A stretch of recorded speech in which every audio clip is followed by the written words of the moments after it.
In 2011, 21-year-old Jeffrey Pyne appeared to have a bright future ahead. A high school valedictorian, he was studying biology at the University of Michigan. When not attending classes, he lived with his parents, Ruth and Bernie, and his younger sister, Julie, in a Detroit suburb. Ruth struggled with bipolar disorder for years, relying on medications to manage her condition. When not medicated, she experienced psychotic episodes, which led to multiple hospitalizations. During a psychotic episode in 2010, Ruth assaulted her son Jeff. She was arrested for domestic violence and spent 2 weeks in jail. Upon release, she agreed to take her prescribed medication. In the last years of her life, Ruth's mental health declined further, putting a significant strain on her family and nearly leading to a divorce between her and Bernie. On May 27, 2011 at 2:30 p.m, Bernie and Julie discovered a gruesome scene upon returning home from school. Ruth's lifeless body lay in the garage, covered in blood, with 16 stab wounds and multiple blunt force injuries from a 2x4 piece of plywood. Investigators quickly deemed Ruth Pyne's death a murder. With no signs of forced entry, suspicion fell on Bernie and Jeff. However, Bernie had a solid alibi, leaving Jeffrey as the prime suspect. As a victim of his mother's violent outbursts, he also had a potential motive.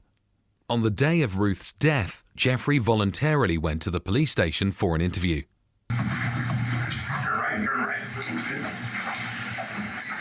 Good. Okay. Jeff, my name is Seth Hendrick. I'm with the Sheriff's Department. Hendrick, Mr. Glover. Nice to meet you. Nice to meet you. We won't take too much of your time. Okay. We just got a couple questions for you. Okay. Like we explained to your dad and your sister, our goal here is to figure out what happened. Okay. Strictly figure out what happened, and we can move on from there. Okay. You're not under arrest or anything like that. Okay. How old are you? 21. 21? Yeah. Is your name Jeff or Jeffrey? Either. Which do you go by? Usually Jeff. Jeff? Okay. All right, then I'll call you Jeff. What's your middle name, Jeff? Bernard. Bernard. And your date of birth? December 22nd, 89. 89. Okay. You live at the house there? Yes. Okay. I've lived there my whole life. Okay, I was going to say, have you lived there a long time? Or? Yeah, that's the only place I've ever lived. Okay. Do you work? Yes. Where do you work? Spice Orchards. Oh, on Clyde Road? At Clyde and 23, yeah. Okay. All right. What do you do there? Just about everything. I've been there since I was 16. I'm their unofficial winemaker. I make cider. I work the register. Pretty much anything they need me. A little bit of everything? Yeah. Okay.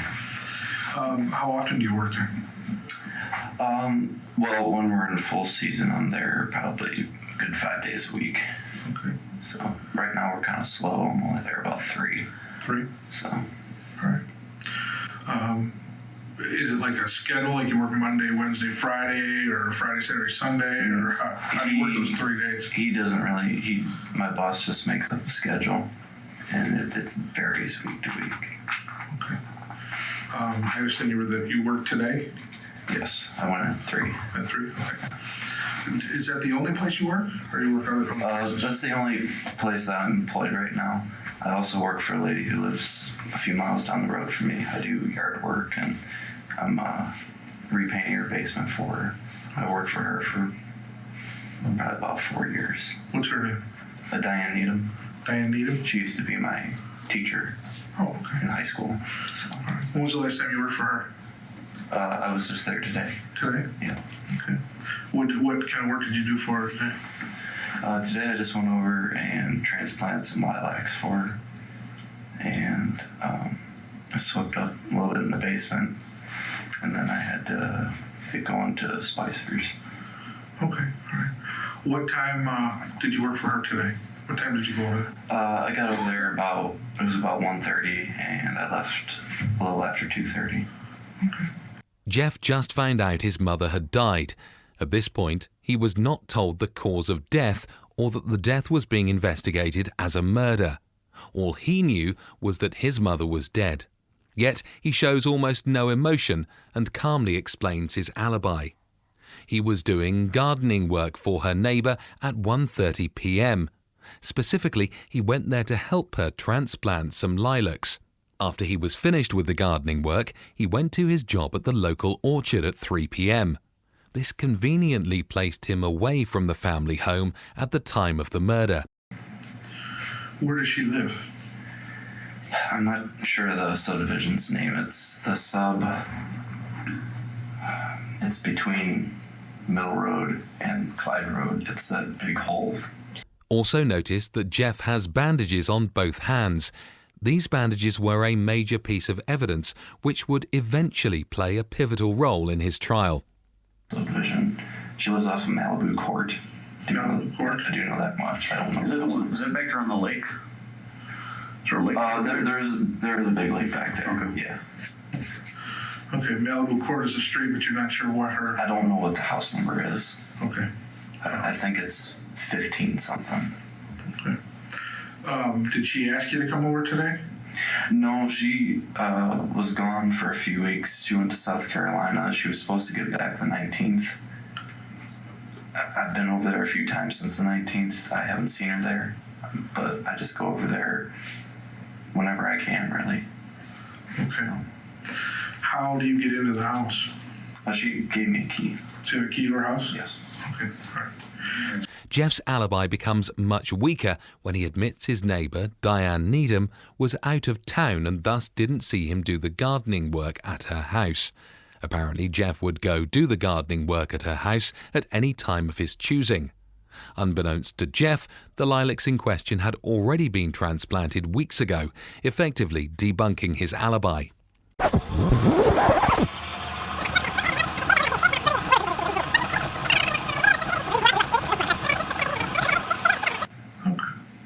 So today, let's get back to today. So today you say you got up around 10? Yeah, about 10. All right, what did you do when you got up? Had breakfast, got on the computer,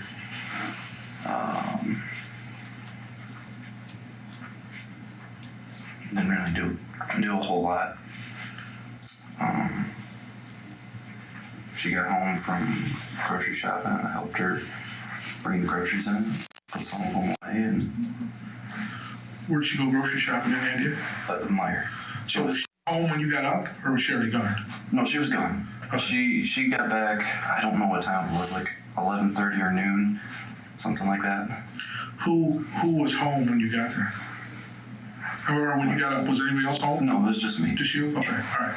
So then she got back, and you helped her put the groceries away, and then you said at some point she went upstairs and laid down. Yeah. Was that right away after she put the groceries? Was what she do before she went up there? I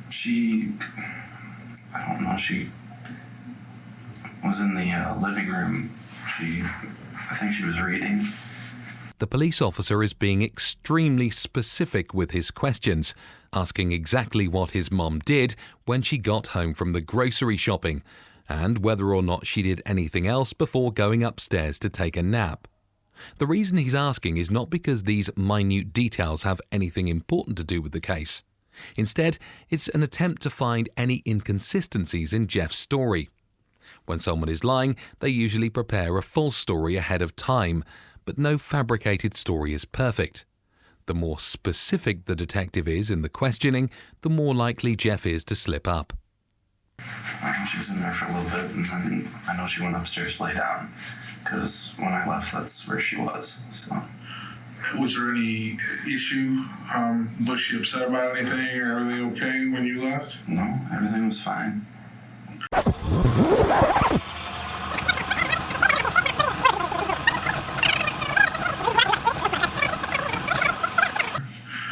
What's wrong with your hands? This was from work today. I was flipping over a pallet on my way to check the bathrooms, and as I was flipping it over, my hand got caught in there and just tore off the skin. Can I see it? I mean, can you undo that? Yeah, you can. I can kind of pull it back a little bit. You can see it just rip the skin right off. Let me see. I want to. Yeah. So, That looks painful. It kind of stings when you push on it. I'm just trying to keep it covered up, so. Just almost, it almost looks like a blister. It just tore the skin right off. There was like skin hanging on it, and I just like peeled it off.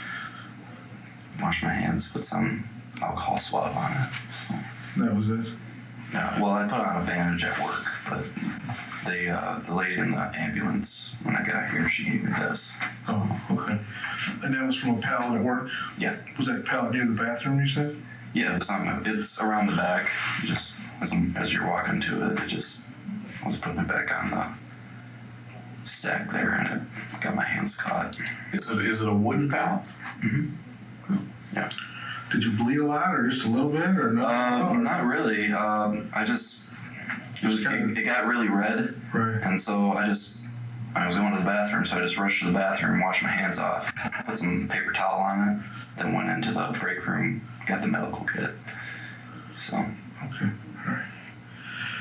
All right. When investigators asked Jeff's colleagues at the orchard expressed their skepticism that he could have sustained those injuries to his hands by lifting wooden pallets, as none of the other workers there had ever sustained similar injuries. There was no altercation, or your mom was not upset or anything today before you left? No, she was fine. Okay.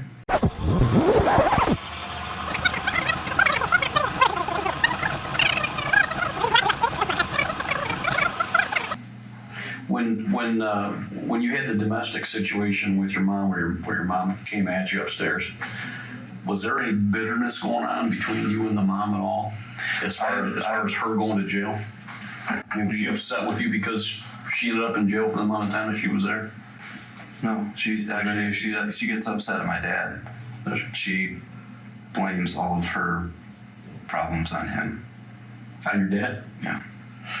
Does that cause problems between you and your mom? Not really. Over the dynamics of how things are going on at the house? Not really. I mean, I don't have a problem with my mom. Never had a problem with her. The only issue I had was I wanted her to take medicine, and the nature of the illness, she didn't want to take it. Right. That's the only problem I've ever had with her. Which is pretty common with bipolar people. Right. Sometimes they get to a point where also they quit taking it. Yeah, they feel good when they're not taking it. It's kind of like a drug high. Right. So. Jeff is very careful to explain that he had a good relationship with his mom so as to avoid appearing to have a motive to kill her. This was later contradicted by his girlfriend at the time, Holly Freeman. Holly testified that Jeff talked about how he hated his mom due to her mental illness.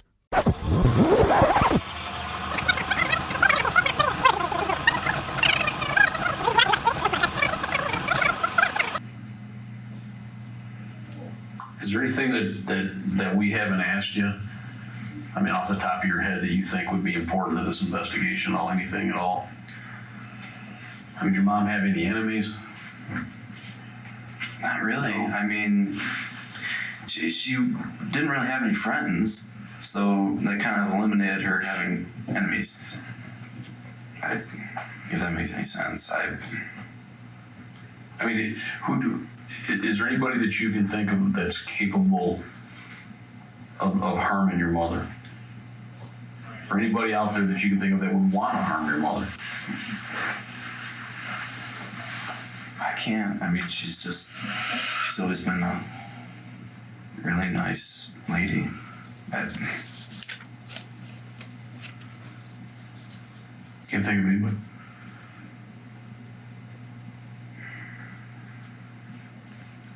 I don't know. I don't know of anyone. Does she go anywhere other than home and shop, and then that type of thing? Does she hang out with anybody? No, she used to have some friends that she would go get lunch with occasionally, but she hasn't done that for a long time. So back before 2008. Before 2000. Okay. You're After the onset of Ruth's mental illness, she hasn't been socially active with anyone outside of the family. Given that nothing in the house was stolen and the fact that she was stabbed 16 times indicates that the crime was emotionally driven. With Bernie having been cleared by his alibi, it's really hard to imagine how the murderer could be anyone besides Jeff. Jeff, see, you have no idea how your mom died or anything? No. Okay. Your mom was murdered. Someone killed your mom.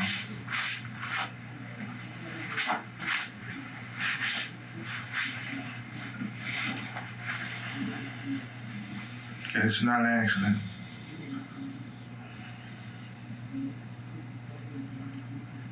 We need to get to the bottom of it. Okay? So if there's anything else that you know about that you've been holding back, that you're afraid to tell us, now's the time. In this section of Jeffrey Pyne's police interrogation, we witness a significant shift in both Jeff's demeanor and the detective's approach. For the first time, Jeff displays emotion, appearing visibly distressed as he hides his face in his hands. It is important to note that until this moment, the police had not informed him that his mother's death was being investigated as a murder. Initially, the detective had assured Jeff that he was not under arrest, and their conversation was conducted in a friendly manner. However, the detective's tone now takes a dramatic turn, becoming much more serious and confrontational. The detective implies that Jeff might be withholding information, leading him to realize that he is, in fact, the prime suspect. The timing of Jeff's emotional reaction is noteworthy, as it suggests that his distress is not rooted in grief over his mother's death, but rather in fear that the police may be closing in on him. This realization may indicate that Jeff is more concerned about his own situation than the tragic loss of his mother.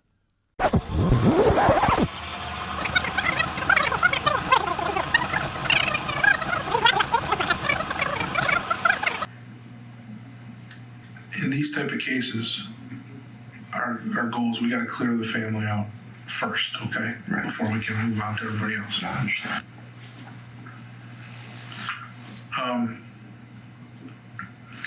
That does kind of look like paint, but I mean, I hope you understand, but we may want those pants No, that's fine. Yeah, just to verify that yeah, it's you in can fact take them. paint. That's fine. Okay. Yeah. We'll get you something else to wear, but Okay. we're going to probably take those just to make sure. That's fine. Okay. Sure. Yeah. Is there anything else that you can think of that anybody that might want to do something like this?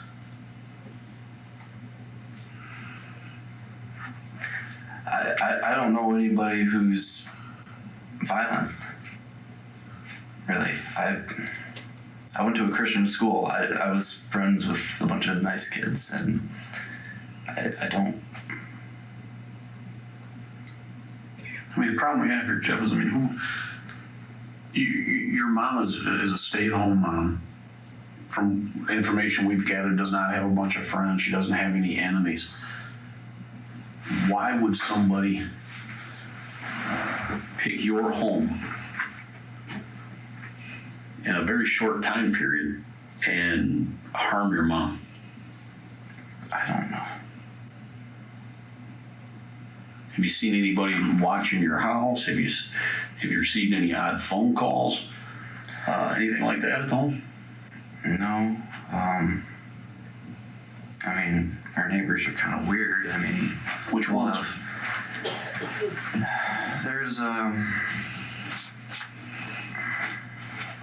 2 houses down. Would be. This is my house. If you're facing your house from the road, where would it be? Like you're my house. Mm-hmm. It'd be one house, next house. You say they're odd white. There's some. Well, we got egged by them a number of years ago. I mean, that's about the worst we've ever had. Were they kids? They have kids, they have parents, they have grandparents. They're just like a big clan over there. I haven't really heard anything from them for years, but. Did your mom ever have an altercation with them? Or? No, Any issues with them? the only thing we had was they egged our house a few years back. Good. So,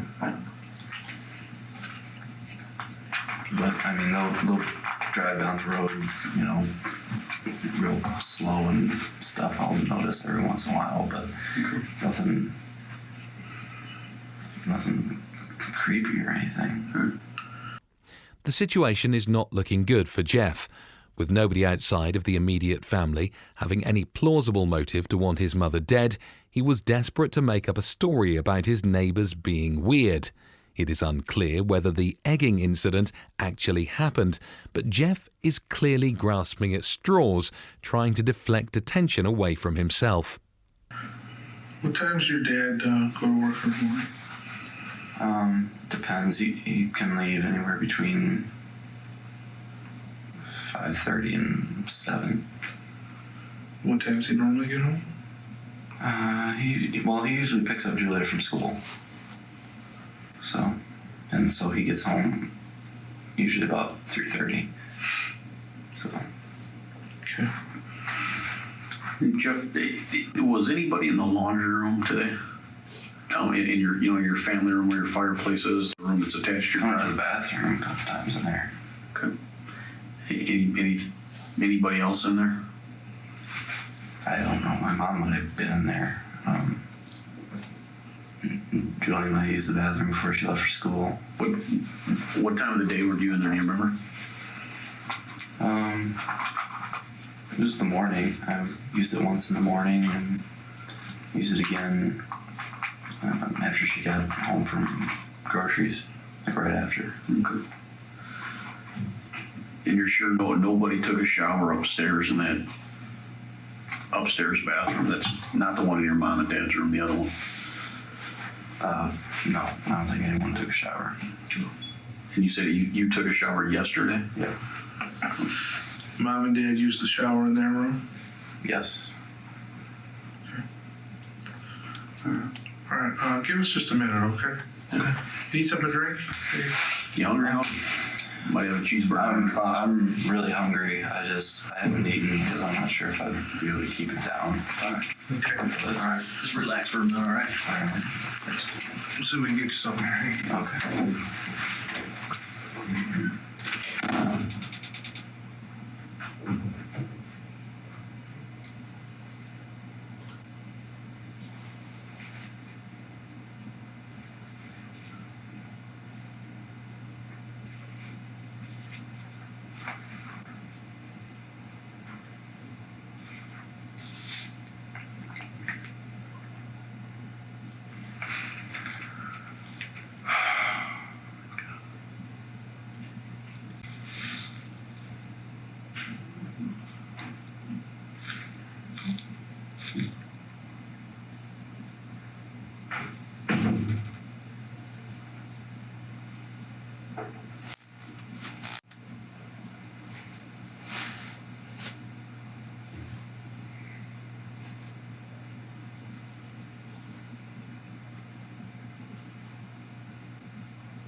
After the police leave, he puts his face in his hands and appears to be crying.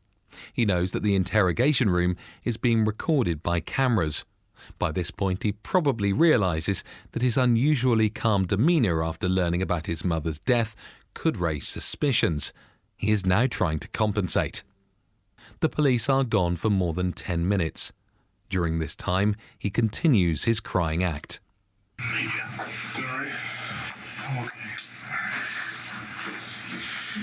Jeff, can you take the bandages off your hands? While Jeff was his high school's valedictorian, he's not a great actor. When the detectives get back, he realizes he can't keep up his crying act in front of a live audience, so he quickly regains his composure. Also, despite appearing to cry for more than 10 minutes, there are no tears, and he doesn't ask for tissues. Are office and take a couple pictures of those, okay? When you describe to me how you grabbed that pallet and where that pallet's located. It's in the back of the store. In the back of the building? Yeah, well, Inside or out? it's outside. You want both of them? Yeah, I just want to take both of them. You take them all, take a couple pictures of them. We sent somebody to the house to get you some pants too. Okay. How did you grab the pallet? I'll show you here in just a minute.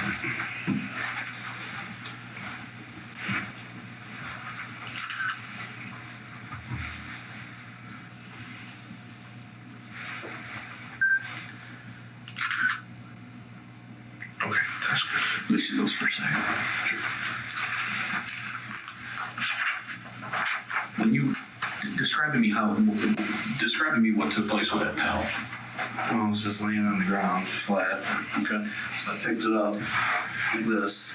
I used my foot to kind of give it a boost because there was a stack of pallets. All right. So I gave it a boost and my hand got caught in there. And it just kind of stuck. And I caught it and I just kind of shoved it back on there. And it stung really bad. Pulled my hands out quick. So. When you pulled your hands out, were you underneath the pallet or were you in between? The slots in the pallet. Yeah. Your love right there. Yeah, it's a little bit of your thumb there too.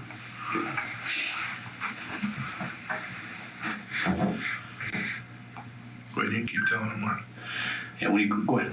I just had my hands in, how they have slots. Right. And I just put it in the space to pick it up. Good.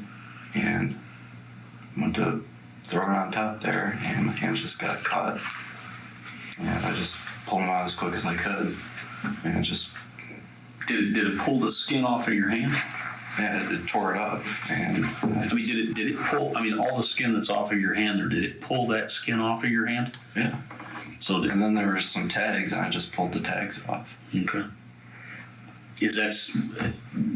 Were they nails that you grabbed a hold of? Nails? No, I grabbed the. I guess what I'm getting at is, what would have actually pulled that amount of skin off of your hand? I don't know. My hand got caught in it as I was. I've moved a lot of pallets before, and I've never, where the wood grabs you, you might get a slip or something, but I've never had an injury from a pallet like that. I was tossing it on there, my hand got caught, and I just pulled back. Okay, was anybody else there helping you move those pallets at all? No, I was on my way to the bathroom. Okay. When I was in the break room putting the bandages on, my boss came in, he saw. Okay. So. When's the last time that you cut your fingernails? I kind of have a problem with biting my nails. Let me see your hand. I stopped for a while and then. Okay, did you cut your fingernails today? Did you trim your nails today? No. Okay.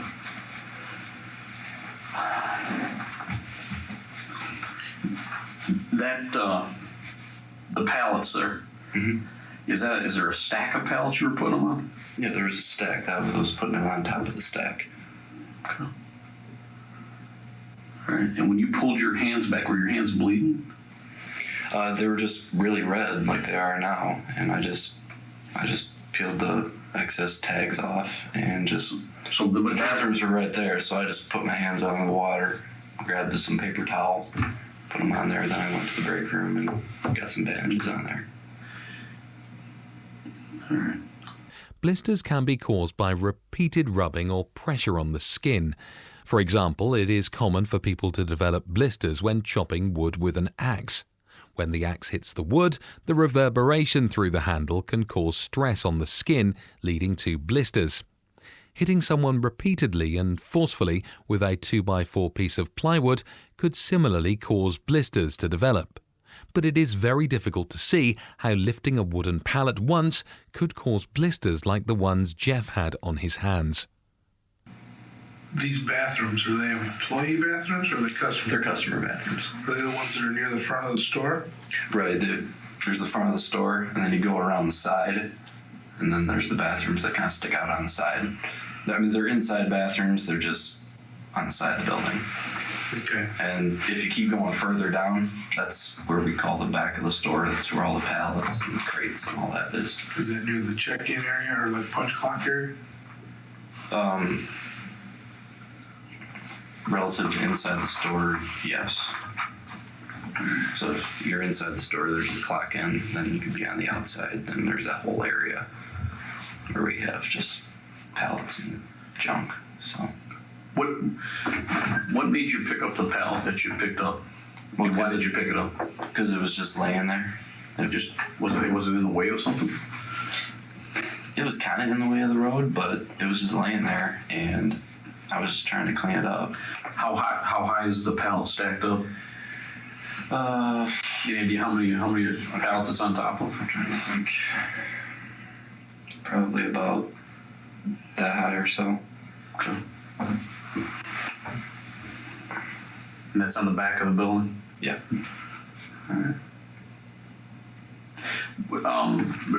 Reference the inside of your garage. There's a couple of hockey sticks and I believe a aluminum bat. Okay. Where were those at in your garage? We just leaned them up against the cabinet with all the pool stuff by the door. In the corner by that cabinet? Yeah. They kind of leaned up against the cabinet. Was that cabinet broken or anything? Not that I know of. Were the handles intact on it? I think so. Yeah. I don't think there's anything wrong with it. I mean, you haven't seen the handles broken on them or anything like that? Mm-hmm. Okay. So those would be behind the door if the door was to be opened? The door swings in. Yeah, right? you open the door, and then the cabinets are right there behind the door. And everything was leaning against those cabinets? Right. Yeah. Was the bat leaning against the cabinets too? I think so. I think it was over there. There was a piece of wood, like a stained piece of deck board or something. Brown stained board. Okay. You know where that came from? I don't know. I mean, Yeah, we probably just about have 6 feet apart. we just have boards laying around. I mean, we just have clutter and junk. This is probably about a 6 to 8 foot board, like a 1x6 or something like that. I don't know.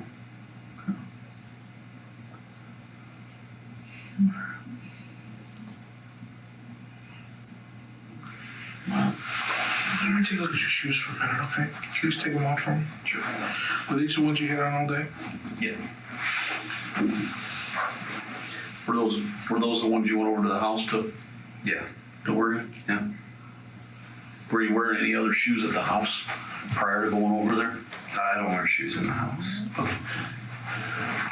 Where do you keep all of your shoes at? There's just a shoe rack. Well, I mean, there's one right by the door, and then there's one that's out a little bit more. That's where I keep my shoes. Right. There's a ladder. I have some of my work shoes there. Okay. A wooden ladder? Yeah. Wooden. Yeah.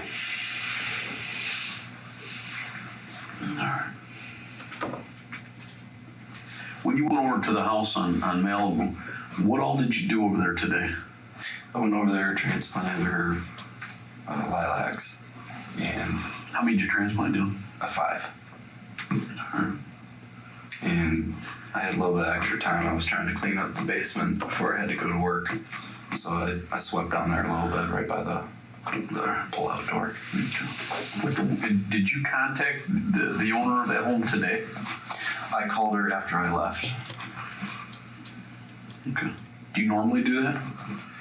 No, I called her because I was kind of wondering why she hadn't been there, because I was about the 3rd time I've been there since I thought she was going to come home. Okay. And I just wanted to give her a call and let her know. I'm still working for you. I don't know where you're at. But Well, I mean, if she didn't fire you, why would you feel the need to contact her to tell her that you're still working for her? well, just because she hadn't come home yet. I was But kind when of confused. That was part of why I called her, be like, I'm still here. Where are you at? Kind of. So. I guess my thing is, I mean, if you're still employed and she didn't fire you, Yeah, go ahead, put them on.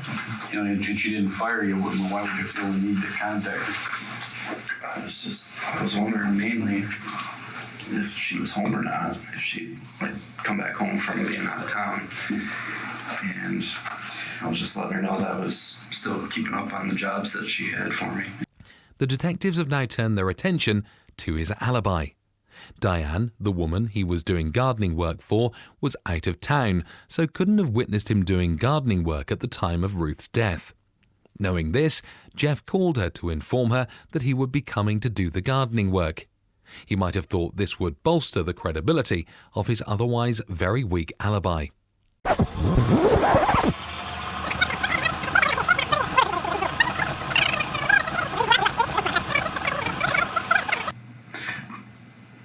Jeff, I want to ask you a tough question here today. Okay. Did you do anything today at all to hurt your mom? No. In any way, shape, or form? Nothing.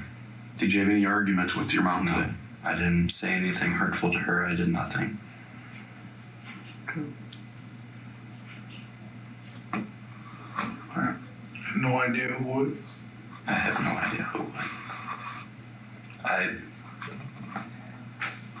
I can't even. Because somebody did. I'm having a hard enough time. Jeff, somebody singled your mom out today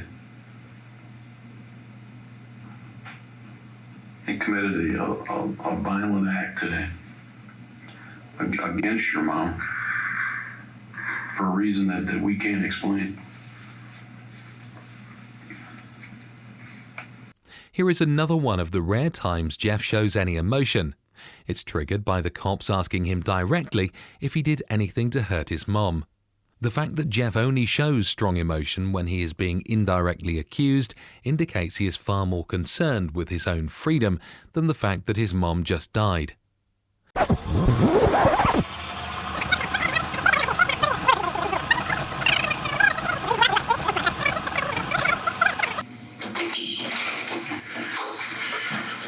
Some pants. You're welcome. Let's see if you can look at some pictures for me. You told us that you hurt your hand, right? Okay. Can you point out where you hurt your hands on? There was a stack of pallets over there. It was that stack of pallets? Yeah. Was it that top one? Yeah, looks like it. Okay. This one right here? Yeah. Okay. All right. Okay. Jeff, when you pulled your hand back from that pallet, was the skin gone? Yeah, there was a lot of skin gone, and then there was just some skin tags. Just on the edges? Yeah, just on the edges, and I just pulled the But rest off. the main part of this injury, that skin from all in here, basically other than the edges, was gone. And you pulled your hands out. Okay. When the detective asks about his hand injury, Jeff keeps his hands facing inwards.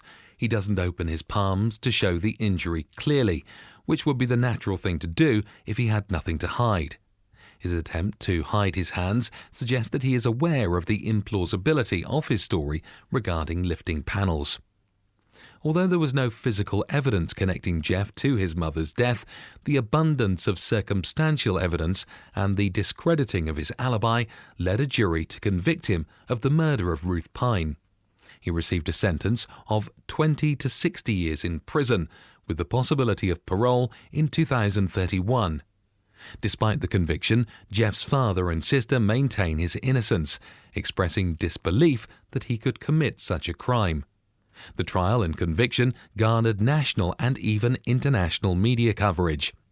An Australian woman named Lena, who learned of Jeff's case through the news and believed in his innocence, travelled to Michigan to visit him in prison.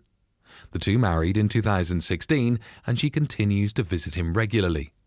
To this day, Lena manages a Facebook page called Free Jeffrey Pyne, where she publicly advocates for her husband's innocence.